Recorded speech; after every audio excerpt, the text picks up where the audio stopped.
And I feel so weird looking into the camera right now.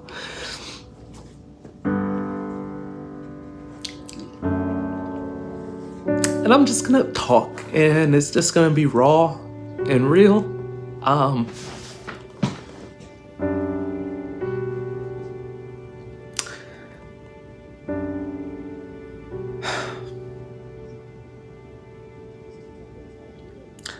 My dad died.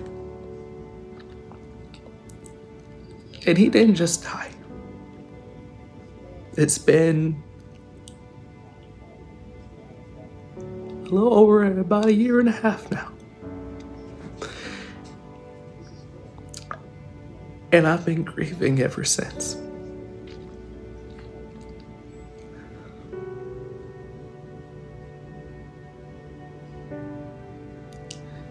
It hurts. It hurts so much. Because you hear about people dying all the time. You know it's a normal part of life. But although we all know we're going to die, it's like nobody expects to die. And I didn't expect my dad to die. At least not when he did. Because it was very unexpected. You know, like with my grandma, it was sad. I witnessed her die over the course of a decade. And we were able to kind of like know it was coming.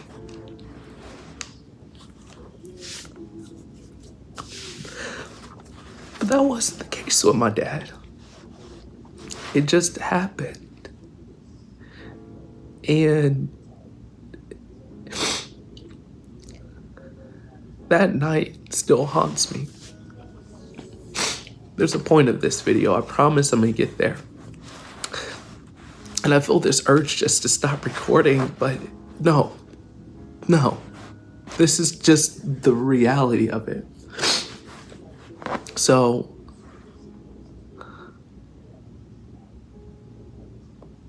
one night my dad came home.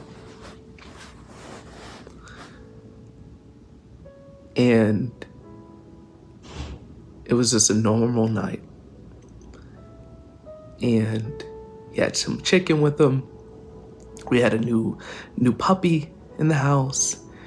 And I talked to him for a moment, and then I went back upstairs and got work done. I was working. I was like getting some video editing done for the company I work at, or scripting or something. And he comes in the house, I say hello to him, I go back upstairs, and I know he took the dog to his room, and this is a puppy. So about 90 minutes later, I come downstairs to come get the dog, to take it outside, because it probably needs to use the restroom. And the door to his room is locked. And so I knock, and my dad doesn't answer. And, you know, didn't think too much about it, because my dad's always been a person to kind of joke around and play around. So I'm thinking he's joking, so I knock some more. I'm like, Dad, come on, open up. Let me get the dog. And I just hear the dog barking. He didn't open up. I'm like, come on, dude, stop playing. And so I started to get worried. About five minutes has passed. I'm like, this is too much time to be playing around. And so I go outside behind the house and I look through the window to kind of see what's going on inside the room. And I just see him laying there underneath the covers. And so I'm like, oh, he's just sleeping hard. He sleeps heavy. But as I'm looking at him, he's a big man. You know, usually I would see his belly rise and fall, his chest rise and fall in these great big bad breaths. I didn't see that this time.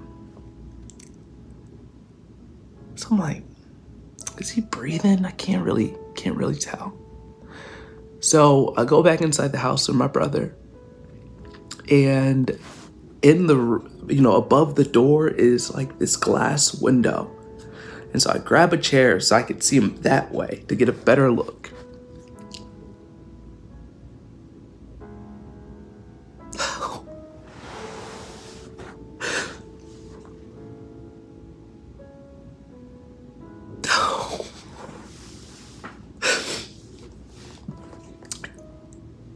And his mouth was wide open. And it looked like foam was coming out of it.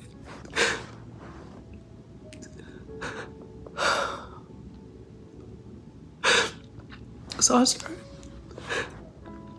I kicked the door in. And we called the police. And he's just laying there. And the person on the phone I'm talking with tells me to give him chest compressions. But, he's 400 pounds, 350, probably more like 340, honestly, 340. And he's a big man, laying on a big soft bed. And I'm trying to give him compressions. And there's no way. There's just we're just sinking and like we're bouncing. Like it's not a solid surface to be doing compressions. And so me and my brother, we try to pick him up and move him to the ground, but he's just too heavy for us to move. So we have no choice but just to keep pushing and trying our best.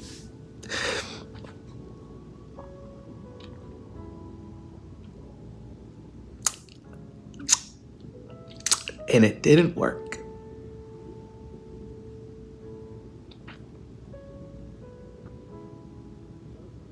It didn't work. And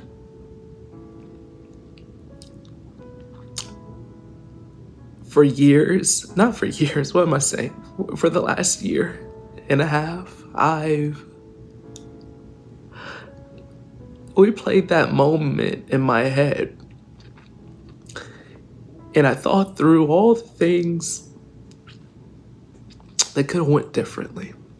Oh, if I just would have went in the room sooner, maybe he would still be alive. Maybe if I didn't waste 10 minutes knocking and looking around, maybe there was a way to save him. I keep thinking that.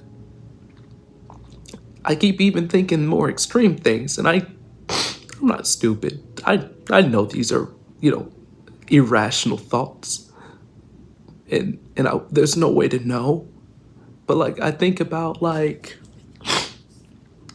if I never had him come out to Arizona? Like, what if I never left Ohio? Or what if I pushed him to go back to Arizona when I wanted to? Leave Arizona when I wanted to? If he wasn't even in the state, would this have even happened? I think of stuff that extreme. I think about things like, what if my parents never separated, and would this has ever happened? And I'm trying to point at all these moments in life that if this moment didn't happen, maybe this event wouldn't have happened, because he wouldn't be here under these circumstances. And I'm just maybe under a different circumstance, this wouldn't have happened. Yeah, I know it's a crazy thought.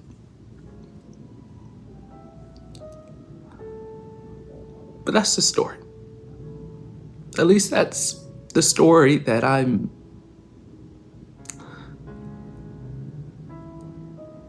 comfortable saying. You know what?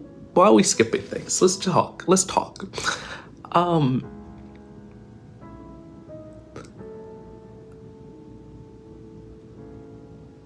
want to tell you the worst part of it. It's all bad, this was the toughest part, I would say, is when the paramedics took him from the house and they had him, looked like they had him on like some ventilation, and they had, some one of them electrical things, and they were trying to revive him, and he's out on the ambulance, and I'm getting in my car driving to the hospital. There was a moment there where I was like, he might make it. We got all these medical professionals here. They're going to do what it takes. And I had hope. I was praying and I had hope. But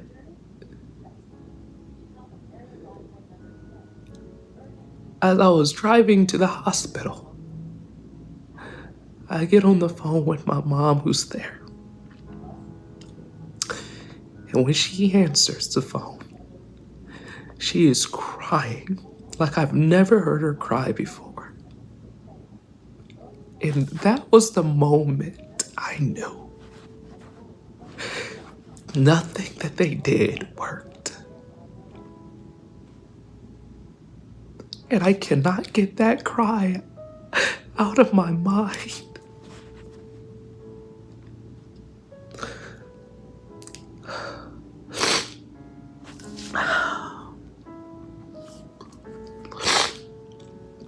And then it got worse, because when I get to the hospital,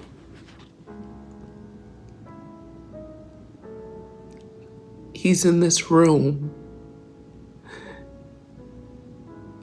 with a tube, with a tube coming out of his mouth, with his mouth wide open.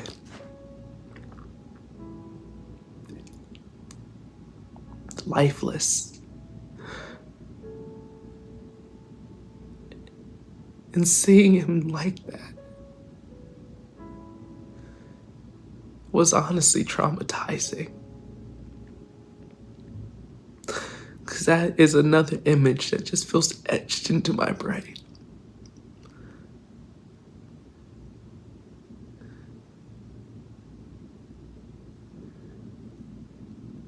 And I walk away. They close the curtains. They do whatever they do. And I came back, and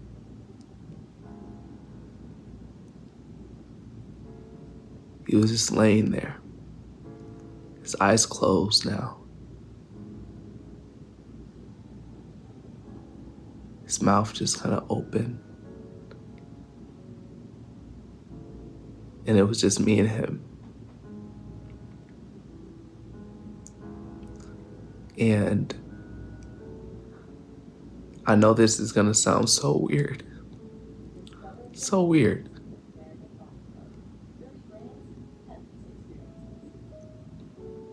I just remember giving him a hug. I know, it probably sounds so creepy. It probably is creepy. I ain't gonna lie to you. But I just remember him laying there. And his mouth wasn't wide open. It was just kind of, a little open. Like he was breathing through his mouth or something. And I sat down. And I just remember knowing he was gone. And I just needed to hug my father one more time.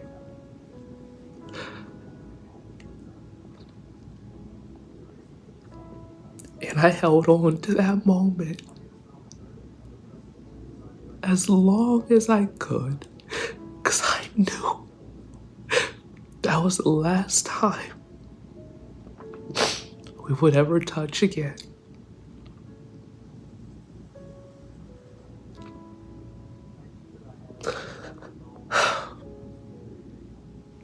Well,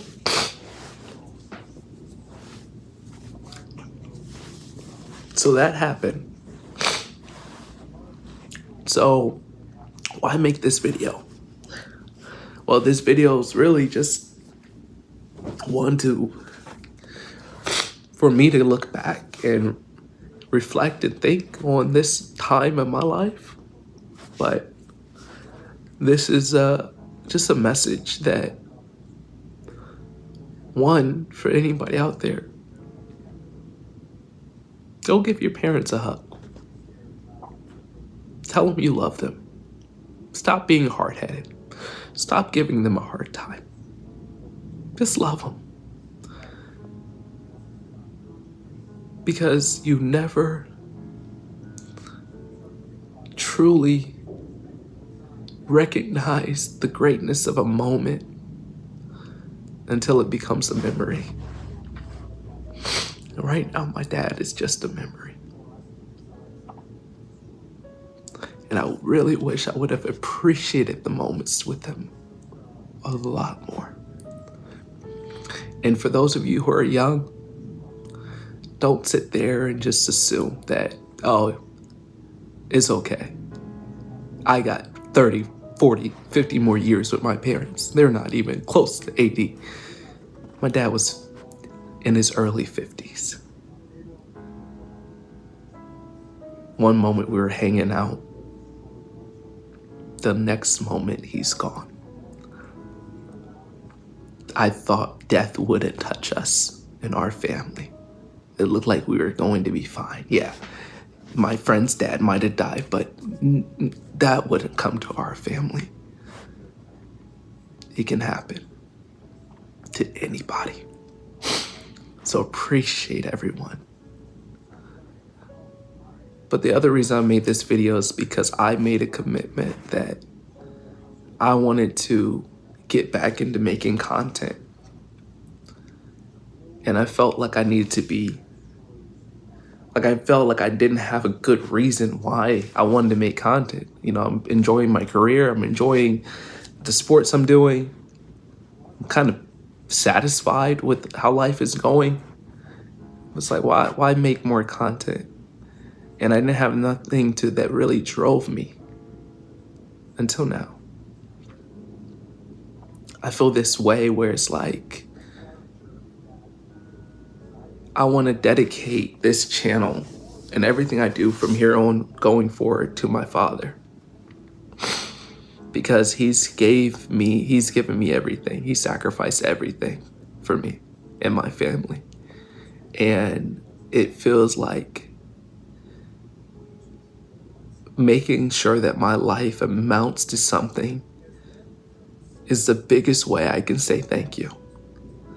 The biggest way I can say thank you is to make it absolutely certain that nothing that he sacrificed for me has gone to waste.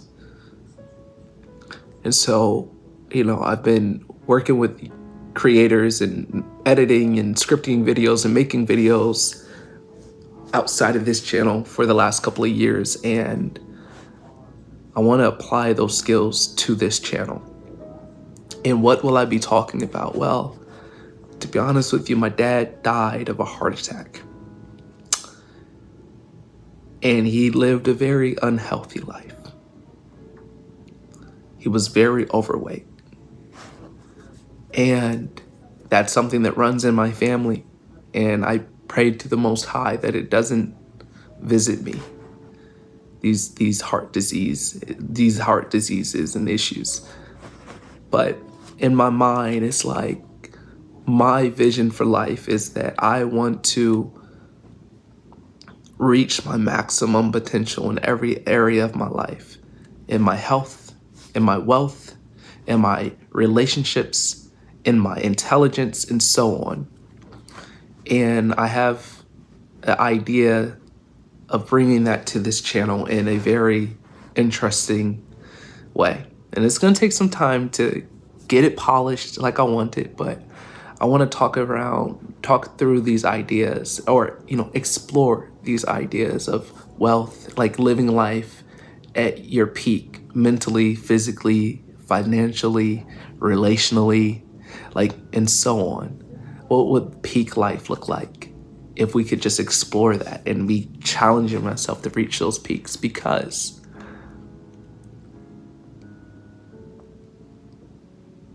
this is it. This is it.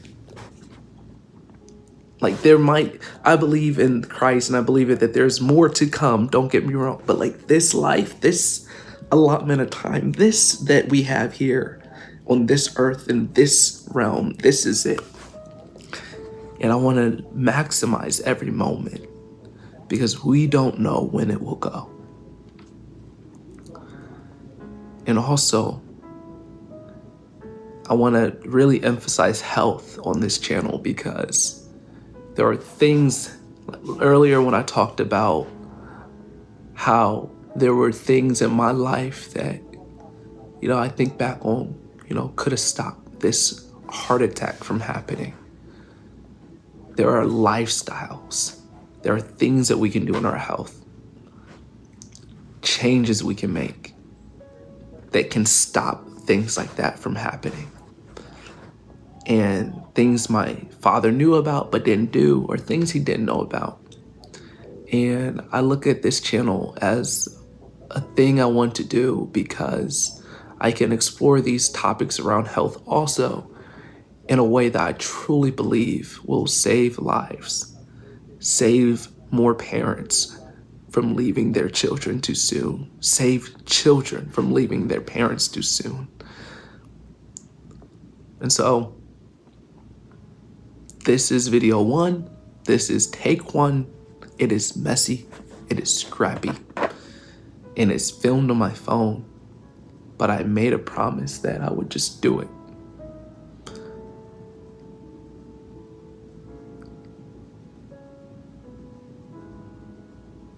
Because my dad. So I dedicate this video to my dad. I dedicate this channel to my dad. And I'm going to work incredibly hard to give you all some amazing content that I hope will make him happy and allow others to live life and life to the fullest. So subscribe. I'm not going to drag this out. Thanks for watching.